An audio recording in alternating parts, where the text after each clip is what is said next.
November 15th, 2017. During the early hours of one of the most infamous bidding wars in history, the hammer fell at Christie's auction house in New York. And the piece is sold. This wasn't about a rare Porsche 917K or even a Rolex Daytona. This was far bigger. The Salvator Mundi, a painting controversially attributed to Leonardo da Vinci, was sold for $450.3 million. While it's unrealistic to sell a portrait for such a ridiculous price, what's even more shocking is the fact that just a few months later, this million-dollar masterpiece went missing, never to be found. This is not just a mystery.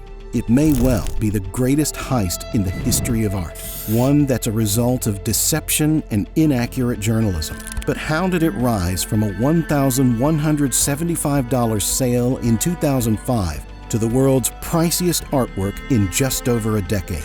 And more importantly, was Salvator Mundi ever truly the masterpiece it claimed to be, or the centerpiece of the greatest con the art world has ever seen?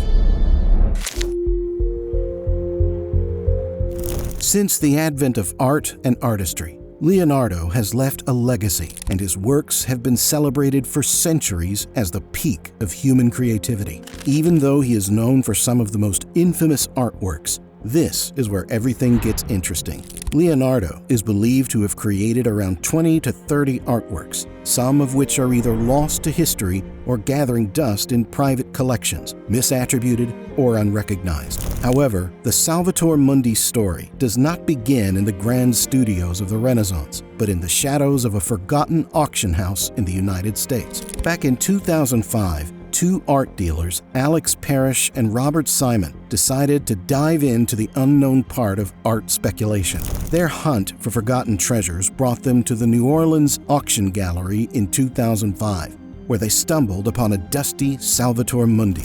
This wasn't an unusual find. After all, dozens of paintings of Jesus, blessing with one hand and holding a crystal orb in the other, were churned out during the Renaissance, often by students and imitators of the great masters. Yet this particular piece caught their eye. For just over $1,000, they took a gamble on what appeared to be yet another uninspired imitation. The odds were slim that this painting could be connected to Leonardo da Vinci himself. The original Salvator Mundi by da Vinci had last been documented in the possession of Charles I of England, and its fate after his execution in the 17th century remained one of art history's unsolved mysteries. At best, Parrish and Simon hoped their find might link back to a da Vinci student or workshop, offering them a modest profit. But the real drama began during restoration. They handed the painting to Professor Diane Dwyer Modestini, who initially dismissed it as unremarkable and fit for a student's practice work. Reluctantly, she accepted the project, and as she carefully stripped away layers of overpaint applied during crude 19th century restorations, something astonishing came to light. Behind the amateur touches, Professor Modestini noticed a detail that made her pause. Jesus' right thumb showed signs of pentimento, a change the original artist had made during the painting process. This wasn't the work of someone tracing or copying an existing image. It hinted at the creative process of an original artist, one that could have been da Vinci's. As restoration continued, electromagnetic scans uncovered additional pentimenti, subtle adjustments and revisions buried beneath the surface. Paint samples from the original layer were sent for analysis, and the findings shocked the art world. Every new discovery shifted the narrative from speculative curiosity to groundbreaking possibility. Could this battered $1,000 purchase actually be the lost Salvator Mundi? If it was authentic, this would be the art discovery of the century, rewriting not just da Vinci's legacy, but the very market of high-stakes art itself. But with every revelation came more questions. Was this painting a genuine da Vinci? Or was the evidence coincidental and manipulated, designed enough to fool even the most professional experts? Leonardo da Vinci, like his peers, carefully crafted his paint using raw materials, noting his style in his journals. Analysis of the pigments on the Salvator Mundi revealed surprising consistency with these recipes, as well as striking parallels with materials used in verified works from da Vinci's workshop. For Alex Parrish and Robert Simon, The clues were lining up in ways they never imagined. Their $1,000 gamble was beginning to look like the discovery of a lifetime. Purists argued that restoration should stop at cleaning and stabilization, leaving the damage visible to honor the painting's age and authenticity. They claimed that over-restoring a work like this was akin to vandalizing history, which is similar to rebuilding ancient ruins. However, Simon and his team rejected this argument. They enlisted Professor Diane Dwyer Modestini to carefully fill in the damaged areas, reconstructing what could have been Leonardo's original vision. While this decision changed the painting, it also introduced new layers of subjective interpretation that critics would latch onto. By 2010, after years of painstaking restoration, the Salvator Mundi was fully unveiled. The painting, now visibly stunning, was ready for the judgment of art experts. This time, many doctors and professors, including Professor Mina Gregori of the University of Florence, was among the first to declare it an authentic Leonardo da Vinci. Meanwhile, Dr. Carmen Bambach, a preeminent curator at the Met, challenged the attribution. In her expert opinion, the painting was likely created by Boltraffio, one of Leonardo's students, though it might feature contributions from the master himself. However, her suggestion prompted others to reconsider.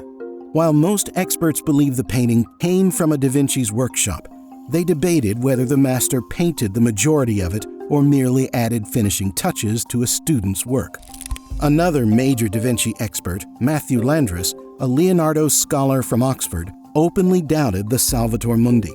Landris publicly argued that the painting was primarily executed by one of Da Vinci's students, with the master himself contributing only 5 to 20% of the finished work. His assertions added credibility to the growing faction of scholars challenging the painting's attribution.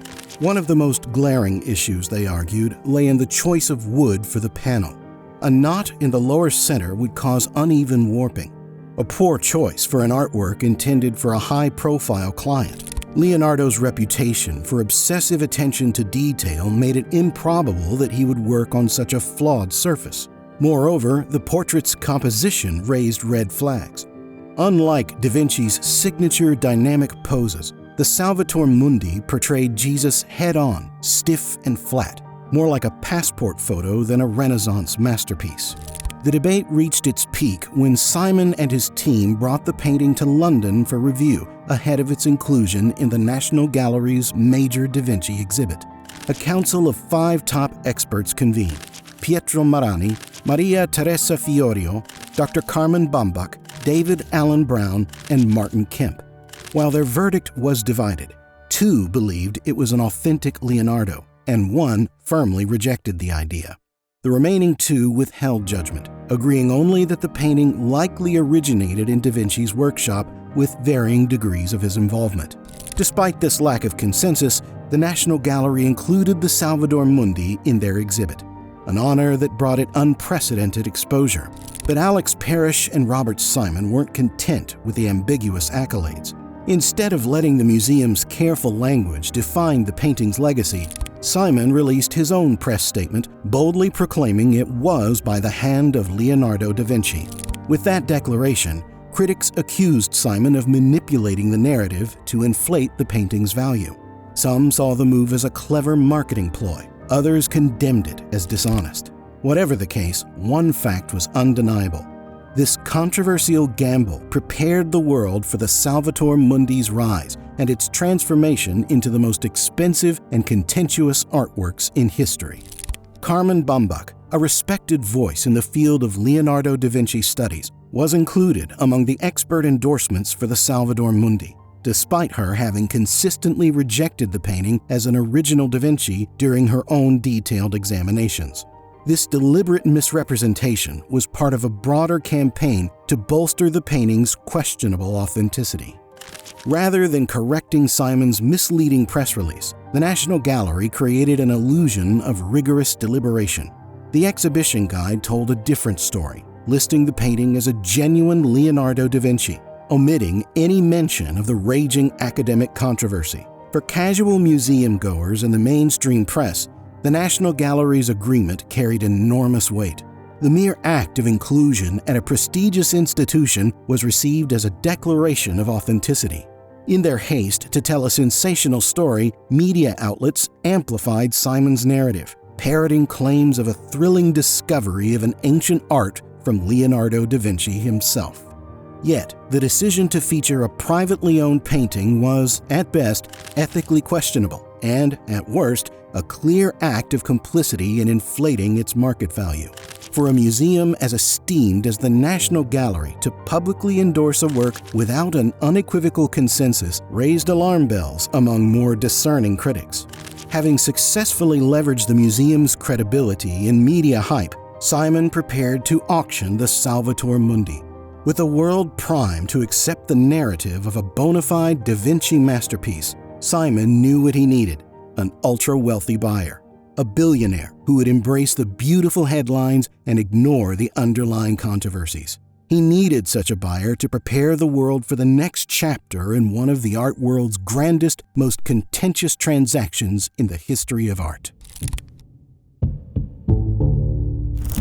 Alex and Robert, two of New York's best art dealers, had just convinced the public that he had unearthed a lost Leonardo da Vinci. But this is very far from the reality. The academic consensus was far from unanimous, with experts divided over whether the Salvator Mundi was truly the work of the master or a collaborative effort involving his students. But despite the controversy, the National Gallery in London featured the painting as an authentic Leonardo, adding its prestigious seal of approval to the mix. It was the perfect setup for Simon's next move, cashing in on the hype.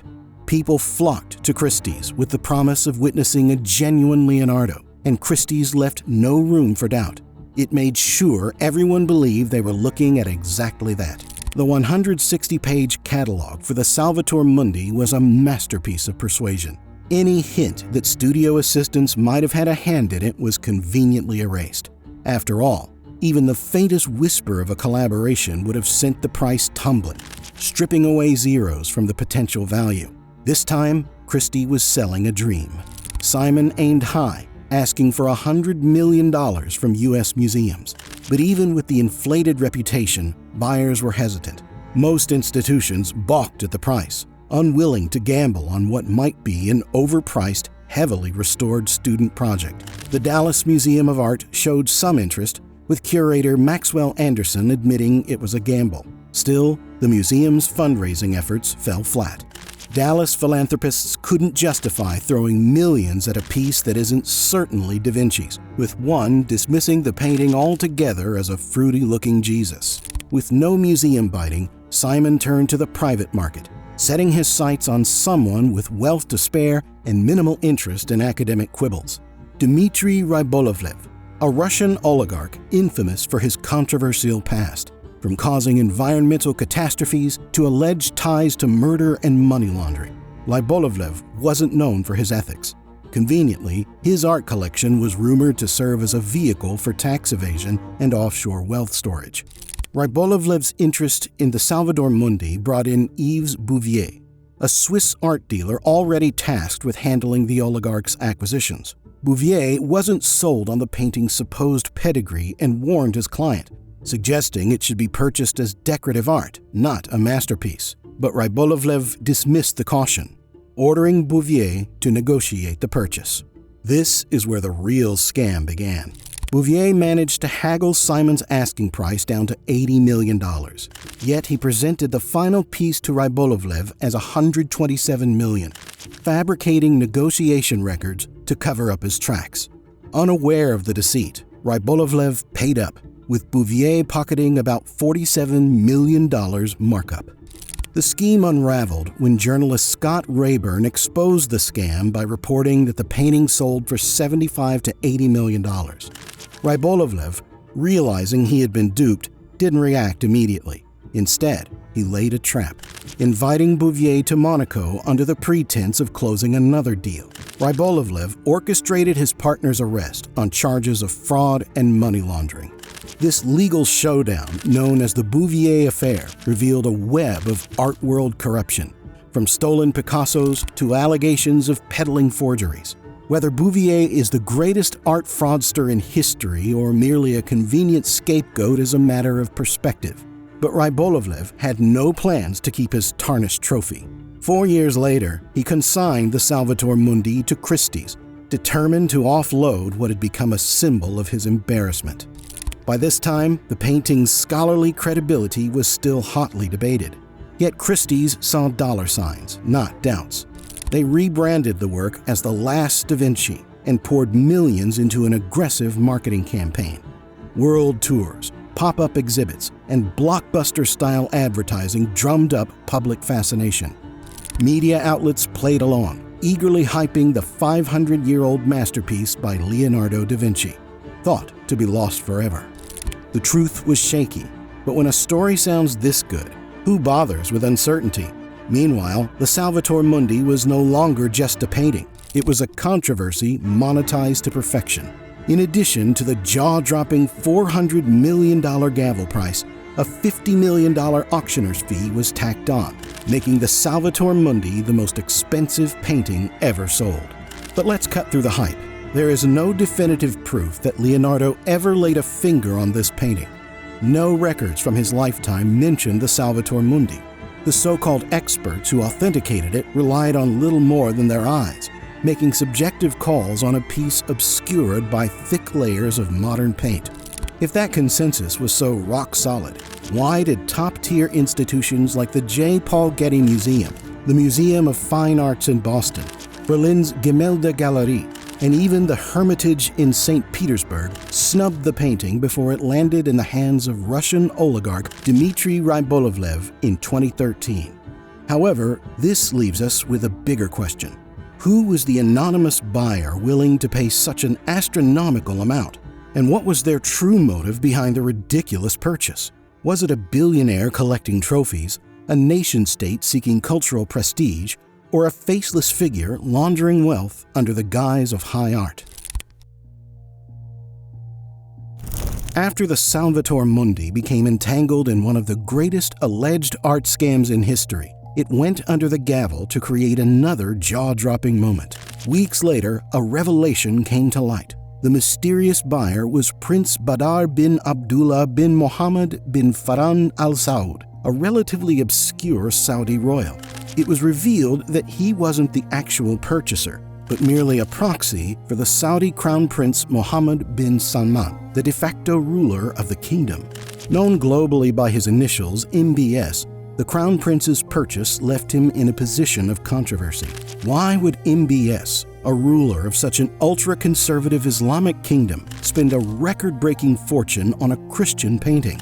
Some saw it as a move to redefine Saud's image as a power play against Qatar. MBS had styled himself as a reformer, eager to modernize Saudi Arabia's rigid image, and the Salvator Mundi might have been his way of displaying that transformation. Buying a Christian icon attributed to Leonardo da Vinci was a grand gesture to show the world that Saudi Arabia is open to Western ideas and tastes. Critics argue that this is nothing more than an expensive PR stunt to distract from the kingdom's poor human rights record and ongoing authoritarianism. It was a calculated attempt to distract from the bloody Saudi-led war in Yemen, the kidnapping of the Lebanese prime minister, or the brutal assassination of journalist Jamal Khashoggi. Others saw it as a trophy for the Louvre Abu Dhabi. Originally, the painting was supposed to be displayed at the Louvre Abu Dhabi, the UAE's ambitious cultural project. Some theorists believe MBS's purchase was part of a deal with the UAE, bolstering Saudi Arabia's influence in Gulf alliances. It was also believed to be a faction that the Crown Prince bought the painting to enhance Saudi Arabia's global image as a burgeoning cultural hub,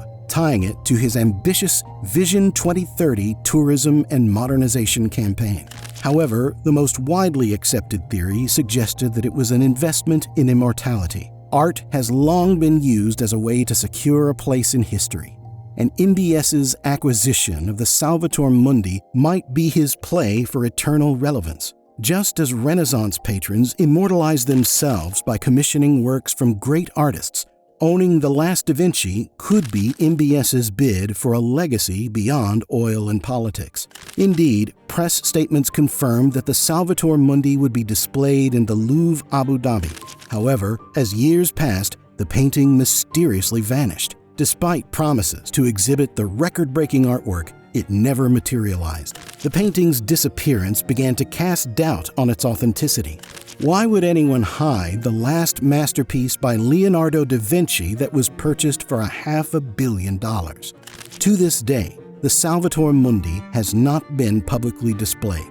Whether it hangs hidden in an undisclosed Saudi palace, buried in storage, or quietly dismissed as an embarrassment.